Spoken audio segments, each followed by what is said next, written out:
Buenas tardes. Buenas tardes. Vamos a dar comienzo al acto. Muchas gracias. Bueno, muchas gracias a vosotros por asistir y fundamentalmente muchas gracias a Cristina Segura Graíño, que es catedrática de Historia Medieval en la Universidad Complutense de Madrid, es directora del Instituto de Investigación Feministas, directora también de la Oficina para la Igualdad de Género. Bueno, pero bueno, todo eso es lo que te ha dado ese bagaje y esa gran cultura que tienes y esa gran... Yo, como efectivamente me tocaba presentarla, es un honor para nosotros tenerla entre nosotros y entre nosotras, Y aunque es una gran escritora y hace historia medieval y ha escrito muchos libros, yo confieso que solo he leído algunos de sus artículos, pero que a partir de ahora me meteré un poquito más en los libros, ¿no? Y me causó bastante, vamos, un impacto agradable el decir que la historia se estudia, la historia que se está estudiando sobre el feminismo es muy tradicional y que se centra en las grandes batallas, en los grandes políticos, en los grandes sucesos, pero que a la mujer se la deja al margen, no se habla nada de ella, es decir, no está hecha todavía la historia de las mujeres, la historia total, ¿verdad? No se habla de que en la Bastilla también la tomaron mujeres, no solo hombres, que en las fábricas también se rebelaron las mujeres, no solo los hombres. Entonces aquello, o sea, me causó, vamos, una impresión buenísima, en el sentido de que también hablaba de feminismo y ecologismo. Y yo acababa de leer, hacía no mucho, un libro que me impactó también por su gran delicadeza y su gran sentido de la vida y de la naturaleza que tiene esta mujer, que es Vandana Shiva. Y entonces ella habla precisamente en uno de sus artículos de esto. Entonces yo sí que os aconsejo que compréis este libro, aparte de los de Segura, los de la doctora Segura, y porque te da una referencia muy diferente de las sociedades industriales, de las sociedades occidentales. Entonces es un libro muy interesante y ella desde luego lo plasma muy bien en todos, o sea, todos los artículos de los que habla, porque habla mucho de ecología y de feminismo. Entonces yo por mi parte nada más, le cedo la palabra a José Luis Garroz, que él es el coordinador del aula de historia, que también quiere decir unas palabras sobre la profesora. Buenas tardes. Buenas tardes. Lo primero, deciros que como en otras ocasiones, los que queréis luego tener el cuaderno sobre lo que se va a hablar hoy, con un artículo de Cristina Segura, ampliando estas pequeñas cuartillas que se han repartido, y otro artículo mío sobre la lucha de la mujer por el voto femenino, circunscribiéndome además al momento de las votaciones durante la Segunda República para otorgar o no el voto. Os podéis apuntar, la salida está con los compañeros, os podéis apuntar para que se os mande vía digital el cuaderno. Para mí es especial que haya venido hoy Cristina, porque ha sido maestra mía. Y digo maestra porque me gusta mucho más ese término que el de profesora, ¿no? Y sigue siendo maestra mía, lo último me ha corregido, pues el último artículo que he escrito me ha hecho las correcciones, ya me las ha traído, para que la segunda edición salga mucho mejor. Digo, para mí es muy especial que ella esté aquí, porque aparte de ser mi maestra, posiblemente no, seguro, fue la que hizo que me decantara por la especialidad que cogí posteriormente como historiador, que es la historia de la historiografía, y la que me abrió conceptos, sobre todo uno que estaba muy olvidado, de que la historia parece ser que nada más que la han hecho los hombres, y eso es mentira. De hecho, el primer artículo que escribí era sobre la mujer musulmana, una comparativa entre las cristianas y las musulmanas en la Edad Media. Creo que es la persona más idónea para hablar del protagonismo de la mujer, esa gran olvidada de la historia. E insisto, para mí es un verdadero placer compartir mesa con ella y escuchar otra de sus lecciones. Y ya no hablo más, que yo soy muy aburrido, y doy paso a Cristina. Pues muchísimas gracias por la invitación. Estar aquí, y la verdad que para mí pues esta conferencia es un compromiso, porque yo, como se ha dicho, soy medievalista y el hablar, ¿se me oye bien ahí detrás? No.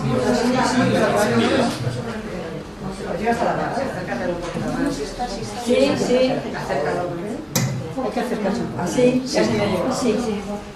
Digo que soy medievalista y el hablar del siglo XX, pues no me encuentro tan cómoda como cuando hablo de la Edad Media. No obstante, como el tema es sobre mujeres y sobre eso pues he leído, estudiado, escrito, he oído, pues creo que tengo una opinión sobre lo que pasó en el siglo XX con respecto a las mujeres y espero decir alguna cosa que sea de interés. Lo primero que quiero señalar, lo primero que quiero hacer es hablar de una mujer que se llama Olympia de Gouges, que es del siglo,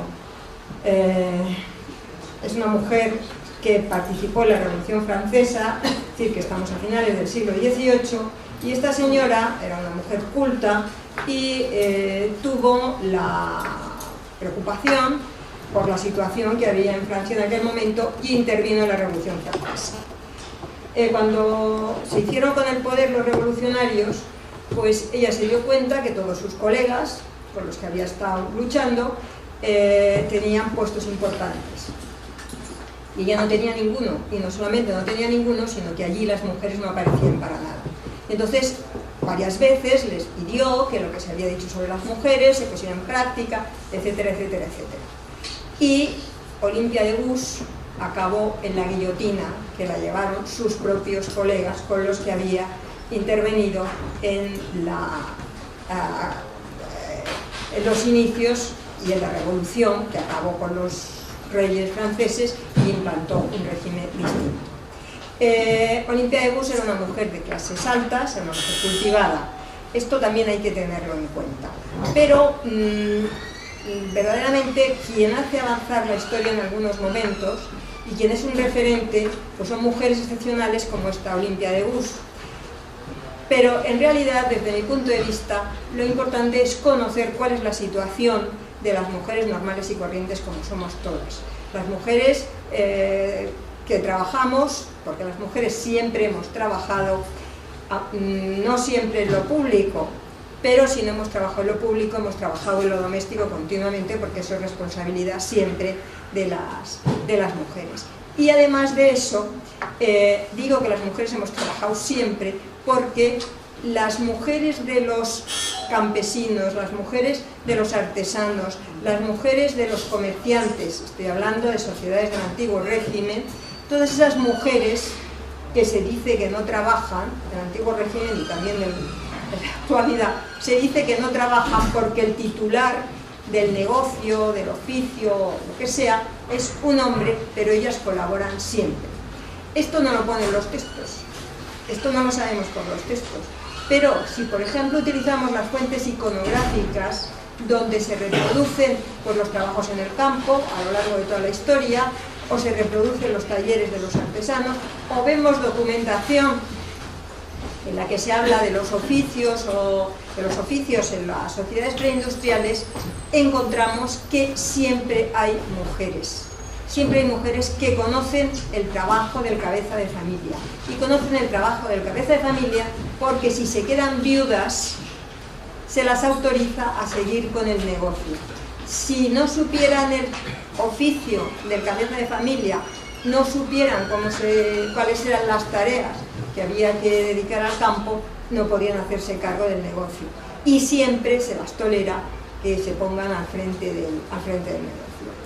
Pero las mujeres no trabajábamos. Las mujeres no hemos trabajado hasta que no hemos trabajado en lo público, no se ha tenido esa consideración. Pero ya digo que yo considero que siempre las mujeres hemos trabajado en lo doméstico y también en lo público. Y sobre todo las mujeres de las clases medias y de las clases bajas.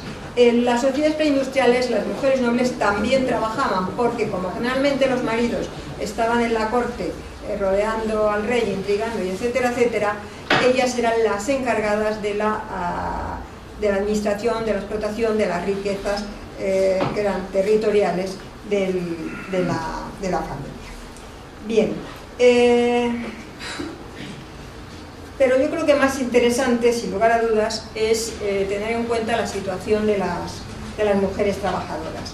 En el siglo, ya nos vamos a situar en el siglo XIX, principio del siglo XX, los únicos trabajos que se reconocían que podían hacer las mujeres eran trabajos como criadas, como costureras, como planchadoras, como amas de cría, etcétera, etcétera. No tenían, estamos a finales del XIX, a lo largo del XIX, principio del siglo XX, las mujeres se consideraba que no estaban capacitadas para trabajar en lo público, para tener un oficio, o desde luego en la organización gremial a las mujeres no se las admitía y no se las consideraba capacitadas para tener un oficio, para trabajar en lo público. Pero vuelvo a repetir que si había un negocio familiar, ellas trabajaban en el negocio familiar, ellas y por supuesto sus hijas, claro está. Si había alguna madre vieja, también trabajaba en el negocio. Por tanto, se consideraba que los hombres trabajaban en lo público, vivían en lo público, mientras que las mujeres debían de estar recluidas en lo doméstico. En realidad, a las mujeres se las consideraba pues como personas de segunda categoría. Por ejemplo, en el 19 y a principios del 20, las mujeres no podían salir solas a la calle. Una mujer que se la podía considerar decente o de una clase media baja, media alta, no podía salir sola a la calle, tenía que salir acompañada o de una señorita de compañía, o del marido, o del padre, o de algo de este estilo, pero no era correcto que una señorita saliera sola a la calle. Esto era lo que tenía que, lo que estaba mandado en aquel momento. Por supuesto que las mujeres no podían votar. Cuando se empezó a votar en los distintos países, las mujeres nunca podían, tardaron bastante en conseguir el voto.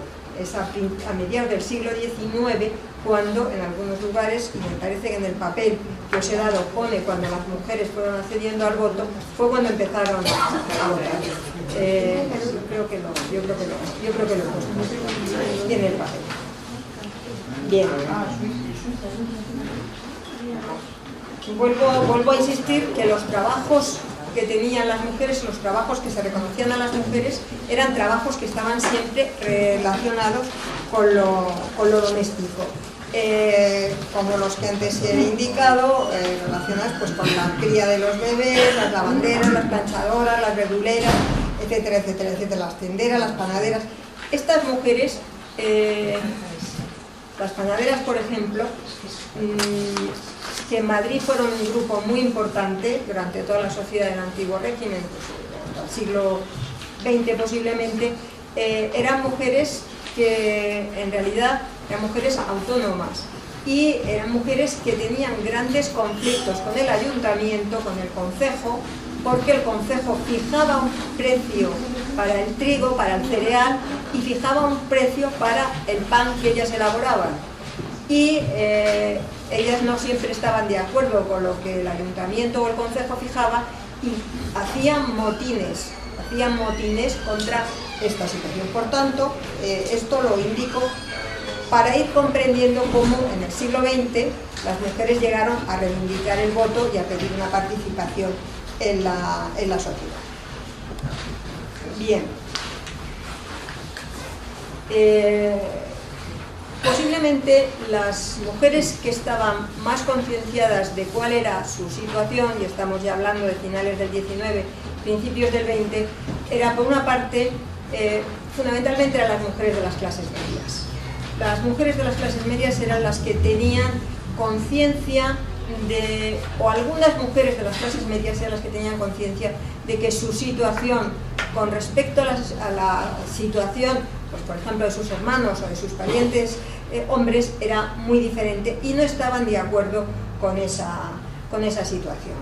Y intentaban, pues lo primero que intentaron fue el acceder al conocimiento, y lo primero que les preocupó fue tener una instrucción y comenzar a estudiar, a leer, a escribir, a estudiar, a aprender y a intentar tener algún trabajo que tuviera relación, pues en realidad, con la enseñanza.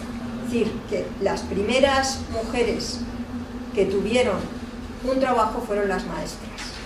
Las maestras republicanas, tuvieron un papel importantísimo en el siglo XX y durante toda la guerra civil, y muchas tuvieron que ausentarse del país puesto que habían estado militando en el bando vencido. Ya digo que las maestras tuvieron una importancia muy grande. Es de los primeros trabajos que empiezan a tener las mujeres. Maestras para los niños, porque se pensaba que las mujeres maestras estaban mucho mejor que las mujeres maestras estaban muchísimo mejor con los niños que no los niños con maestros hombres. Entonces, por eso se les dio la posibilidad de ser maestras y de tener un trabajo reconocido. En este siglo XX, aparte de estas mujeres, hay otro tipo de mujeres que quieren aprender, que quieren acceder a una sabiduría, que quieren ilustrarse y que quieren estudiar una carrera universitaria.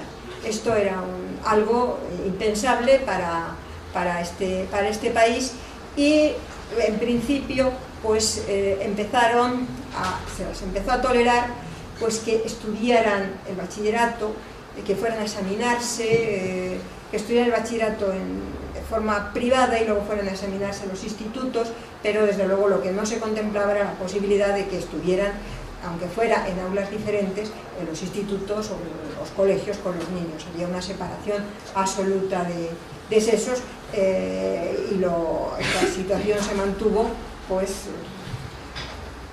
hasta que llegó la República en algunos lugares, y desde luego en el franquismo esta separación se mantuvo durante bastante tiempo, por lo menos cuando yo estudiaba esa situación se mantenía, no había colegios mixtos, esto era algo que no se contemplaba. Bien, tras las sucesivas dictaduras que se produjeron en la primera parte del siglo XX, primero la de Primo de Rivera y luego la llamada dicta blanda de Berenguer en el 30-31, esto fue un momento verdaderamente importante que propició pues que Alfonso XIII se marchara y que se pudiera proclamar la primera república. En España había un descontento generalizado ante la situación y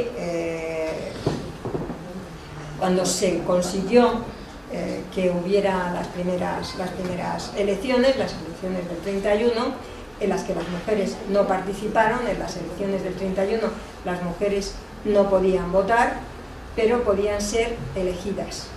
No podían ser electoras, pero podían ser elegidas. Y en las elecciones del 31 pues salió, como me figuro que sabréis la mayoría, un resultado contrario a la monarquía. De las 41 de las 50 capitales de provincia, 41 votaron a partidos que apoyaban la República y apoyaban bien a los republicanos o a los socialistas. En el campo ganaron las derechas porque fueron los caciques los que votaron y los que dijeron a lo que había que votar, y por tanto ganaron las derechas. Pero aparte de esta situación, como las capitales de provincia, las que tenían muchísimo más peso, pues esto dio lugar a que, lo primero, que el rey se marchara y que se proclamara y que se dieran los pasos para proclamar la República. La primera ciudad que se decanta por la derecha es Éibar. En Éibar, el 14 de abril a las 6 de la mañana, el 14 de abril del 31 a las 6 de la mañana, el alcalde hizo profesión de fe republicana con todo el concejo y proclamó la República en Éibar. A partir de ese momento y a lo largo de ese día se fue proclamando la República en distintos lugares. Bien, este ayuntamiento de Éibar está formado por 10 concejales socialistas, 8 republicanos y 1 del PNV. Y estos fueron los que proclamaron la República. Sin duda, esta coyuntura fue muy favorable para las mujeres y las mujeres comenzaron a tener una participación en la vida política del país. Y lo primero que empezaron a reivindicar fue el derecho a votar. Podían ser elegibles, porque habían sido elegidas algunas mujeres para las Cortes, pero ellas podían ser elegibles, pero no podían votar, no podían elegir a quién las gobernara. Y comenzaron a surgir voces pidiendo el voto para las mujeres. Hay tres, voy a hablar brevemente de 4 mujeres muy diferentes, aunque tienen pues una serie de aspectos, una serie tienen bastantes parecidos y sin duda tenían un pensamiento común, y era que las mujeres estaban tan capacitadas como los hombres para intervenir en el gobierno y para intervenir en la política. Estas 4 mujeres de las que voy a hablar, una no intervino directamente en la política y no aparece en este papelito que os he dado, que es María de Maeztu, de la que hablaré un poquito, y luego las otras 3 son Clara Campoamor, Victoria Kent y Margarita Nelken. Tanto María de Maeztu como Victoria Kent y Margarita Nelken, curiosamente, sus padres no son españoles, son hijas de un matrimonio formado por una, generalmente me parece que los 3 casos son, las madres son españolas, y el padre, porque no en todos los casos estaban casadas, el padre de María de Maeztu, el padre y la madre de María de Maeztu nunca llegaron a casarse y tuvieron, no sé si 7 o 8 hijos, pero estaban en contra del matrimonio. Y ya digo que estos padres eran, el de María de Maeztu es la madre, pero en el caso de Victoria Kent y de Margarita Nelken, los padres son extranjeros. Yo pienso que en estos matrimonios o en estas parejas haya un extranjero influye en la educación de sus hijas y influye en que luego estas hijas quieran tener una proyección en lo público y quieran preocuparse por cambiar la situación del país. Clara Campoamor no está muy claro si es hija de madre soltera, posiblemente sea hija de madre soltera, y desde luego el padre de Clara Campoamor no aparece nunca por ninguna parte. Ella, su madre y su abuela, un núcleo de mujeres, y aparte no ricas, porque tanto María de Maeztu como Victoria Kent como Margarita Nelken pertenecen a una burguesía bien acomodada, una burguesía culta y una burguesía acomodada que precisamente por su cultura es por lo que está en contra de la monarquía y por lo que están en contra pues, de los desmanes que se estaban produciendo que se habían producido hasta la llegada de la República. Clara Campoamor es una chica pobre, una chica muy trabajadora. A los 5 años está ya cosiendo con su madre para mantener a la familia. Es una mujer que tiene una ansia de superación grandísima, y verdaderamente Clara Campoamor es la que consigue el voto para las mujeres. Es la que consigue el voto para las mujeres, y aparte se presenta a diputada, sale como diputada y tiene un enfrentamiento fuertísimo con Victoria Kent, porque Victoria Kent no quería que en ese momento se diera el voto a las mujeres. Quiero defender a Victoria Kent porque en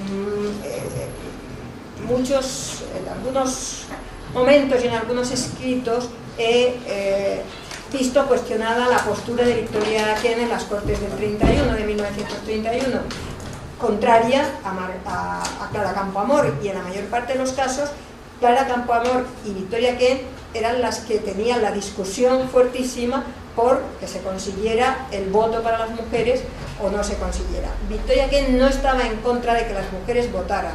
Victoria Kent valoraba a las mujeres y Victoria Kent lo que decía, y la historia le dio la razón, es que si se le daba el voto a las mujeres, quien iban a votar iban a ser los párrocos o los confesores, entonces iban a votar a la derecha. Y esto fue lo que pasó, porque en las elecciones del 31 ganó la CEDA y las izquierdas perdieron. Entonces, efectivamente, lo que Victoria Kent había planteado fue lo que acaeció. Clara Campoamor, ya digo que es una mujer que tuvo una preocupación grandísima por ilustrarse, por estudiar, llegó a estudiar la carrera de Derecho con grandísimo esfuerzo y a ascender socialmente.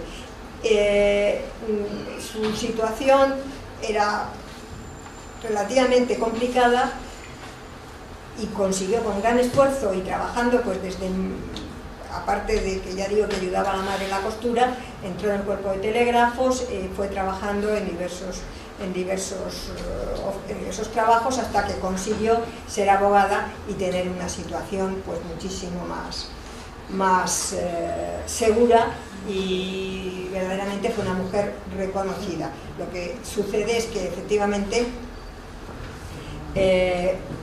posiblemente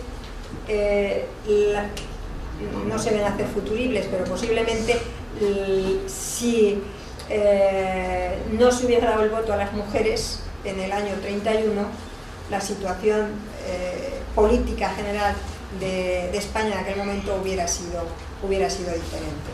Pero bueno, a Clara Campoamor yo creo que hay que apreciarla por su preocupación porque las mujeres tuvieran una implicación en la política.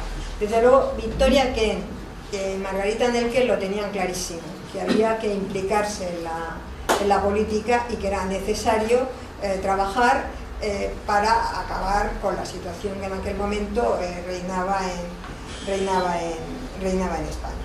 He dicho que iba a hablar de otra mujer que no fue política, luego insistí un poquito sobre Victoria Kent y sobre Margarita Nelken, que es María de Maeztu. María de Maeztu es una intelectual y María de Maeztu es la que le preocupa que las mujeres tengan un acceso a la cultura. En primer tercio del siglo XX, incluso yo no sé si diría en la primera mitad del siglo XX, pues el que las niñas estudiáramos una carrera, lo digo porque yo nací en esa primera mitad del siglo XX, el que las niñas estudiaran una carrera no era absolutamente necesario. Las niñas teníamos que tener un poco de cultura, saber, pues, según la clase social a la que pertenecieras, pues, o saber ordenar una casa, o saber ayudar al marido en el oficio, en la tienda que el marido tuviera, etcétera, etcétera. Pero en realidad las mujeres no necesitaban, o comillas por supuesto, necesitaban tener una carrera porque su fin era casarse y gobernar su casa y ayudar a su marido, y etcétera, etcétera. María de Maeztu consideraba que las mujeres debían de tener una instrucción, y María de Maeztu se preocupó de crear pues unas instituciones en las cuales las mujeres pudieran estudiar. Es la Institución Libre de Enseñanza. Ella había estudiado la Institución Libre de Enseñanza y ella lo que se preocupa es crear el Instituto de Escuela y después el Liceo Club Femenino, que era un espacio para que las mujeres se culturizaran.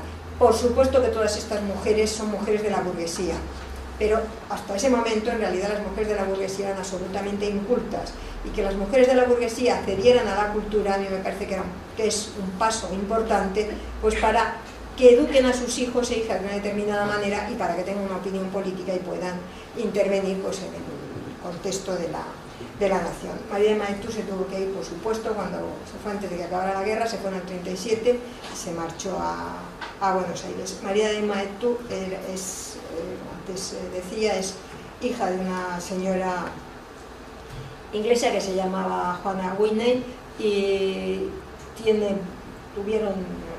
varios hermanos, tuvo varios hermanos María de Maeztu, pero su padre y su madre nunca se casaron. Esto me parece que es un dato importante, que no cumplieran el rito habitual en la sociedad bien pensante de aquel momento de casarse, sino que vivieran emparejados sin casarse. Creo que esto pues sería una gran enseñanza para María de Maeztu. Victoria Equén es una mujer con una gran preocupación, que es, desde mi punto de vista, la situación de los presos y de las presas, sobre todo. Y, desde luego, llevó una política importantísima de solucionar la situación de las cárceles cuando llegó a ser diputada en el 31. Victoria Equén era del Partido Radical Socialista. Estudió Derecho, se doctoró y fue directora de prisiones en el 31. Ella es la que construye la cárcel de Ventas famosa, que siguió funcionando en el franquismo y donde se encerraron a muchas de las mujeres que participaban en los movimientos antifranquistas. La cárcel de Ventas, y lo digo porque me parece que es interesante conocer la obra de Victoria Equén, había 75 celdas individuales. La cárcel que ella conoció tenía una sala grandísima, medio caída y llena de goteras, una cosa terrible, donde allí vivían todas las mujeres, convivían todas las presas con los niños que estaban con ellas, porque permitían tener a los hijos, a las mujeres que estaban presas. Victoria Equén dijo que hasta los 3 años podían estar con ellas, pero luego ya no podían estar los niños en la cárcel, pero que había que habilitar unos lugares donde estos niños estuvieran.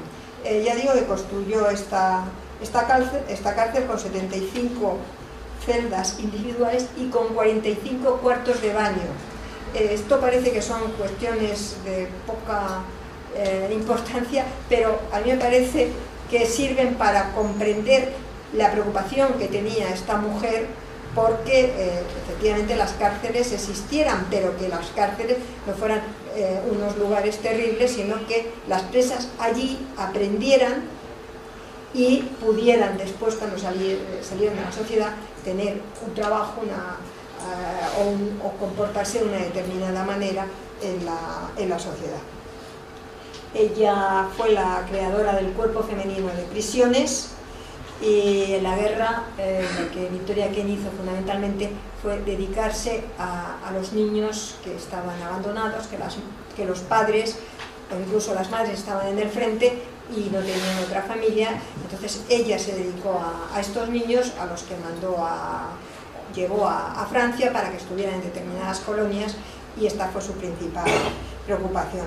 Es una mujer que es reconocida en el extranjero, y después del 39 llevó a cabo una política continuamente de defensa de los ideales republicanos en España y de los represaliados republicanos, los represaliados en la época franquista. Intentó mediar en los países, en Francia, en Estados Unidos, donde también estuvo, pidiendo pues que se recibiera un trato mejor del que estaba recibiendo, etcétera, etcétera, etcétera. Al final se marchó, primero estuvo en México y luego acabó en Nueva York, cerca de Naciones Unidas, era la representante del gobierno republicano en el exilio, y muy preocupada por la situación de estos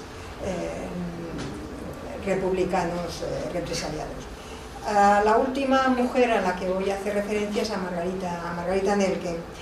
Margarita Nelken también es una mujer que estudia, es una mujer que escribió muchísimo, tuvo una gran preocupación por escribir, para transmitir sus ideas, y tiene un libro importante que se publica en el 19, se llama La condición social de la mujer en España. Es diputada socialista, en el año 36 se hace comunista, pero luego otra vez volvió a dejar de ser comunista y se afilió otra vez al partido socialista mantuvo siempre una política de preocuparse por la situación de las mujeres y sobre todo de preocuparse por la culturización del pueblo. Era algo que verdaderamente la preocupaba.